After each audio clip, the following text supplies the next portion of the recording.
opportunity to join you. I thank the gentleman for his contribution, and also want to segue from what he said, because he talked about Medicare and the ability to save money in Medicare. And one of the ironic things about this debate has been that last year, when we were passing the Affordable Care Act and found $550 billion over 10 years that we could save in Medicare and reinvest in new benefits, and during the campaign that year, we were chastised for slashing Medicare, and yet those same Republicans, in developing their budget and saying how great they are at cost-cutting, are using the same savings that we found, the same savings of $550 billion that they ran millions and millions of dollars against Democratic candidates last year, and they're taking credit for that in their budget, which is interesting. And I know Mr. Tonko is chomping at the bit to talk about Medicare some more, so I'll yield to him at this point. Thank you, Representative Yarmuth and Representative Garamendi. Thank you both for your input. You know, Representative Bass talked about the Medicare transformation that would really hurt people across this great country. And, you know, it seems as though you would expect everyone that serves here to be an avid fan of history, that we would want to be taught by the history that's, you know, that has built this great nation.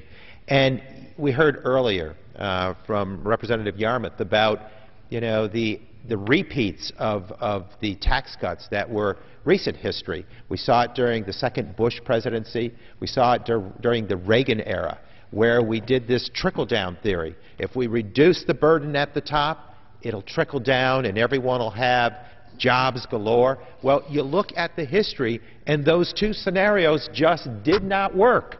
They did not work, and as students of history, all of us as representatives, we should absorb that lesson. And we should know that a repeat of that kind is only going to wreak damage on the American economy and, more importantly, on the American families, the middle class. What did work, what lesson in history stands very strong and tall, is that during the FDR presidency, when this country was hurting from one of the worst economic struggles it had to face, they came up with a program that invested in job creation, invested in the American worker, invested in American families, and we created infrastructure. We built across America the needs of this great nation, and today some of those institutional efforts are still serving our needs. They stand as a monument of government responding in a way that embraced compassion, that came forward with an intelligence that enabled us to grow out of those economically difficult times, and we were benefited by that sort of leadership. What we need today is an investment in job creation. Think of it as we enter into a global race on clean energy and innovation. Other nations are bulking up, and we are defunding with this budget. We're defunding R&D, research and development for science and tech jobs. How can we expect to win a race, a global race, when we're tying our hands behind our backs and are not allowing us to go forward? But to Medicare, the history learned there, and Representative Garamendi pointed it out, pre-1965, people were being cherry-picked. They were being led along without appropriate health care coverage, without insurance, because they were perhaps dealing with a pre-existing condition. They were a complex case. They were ignored. They were totally, you know, just abandoned by an insurance opportunity. And because of that, our nation, with compassion again, the history it wrote through those LBJ years was to establish a Medicare program. Look what happens. This chart will tell us. When we get rid of Medicare, when this Republican plan, if it had its way, ends Medicare, we are going to see this very impact coming upon our seniors. We will go back to the pre-1965 years. Look at this. This is the current Medicare program, where benefits for our seniors enable them to avoid oftentimes the out-of-pocket expenses. It is forecasted by independent groups out there, not by partisan thinking here in the House, but independent bodies are suggesting that it will double in the early years in terms of what is expected of our seniors, digging deeper into their pockets, and by the year 2030, it's forecasted triple what they are paying today.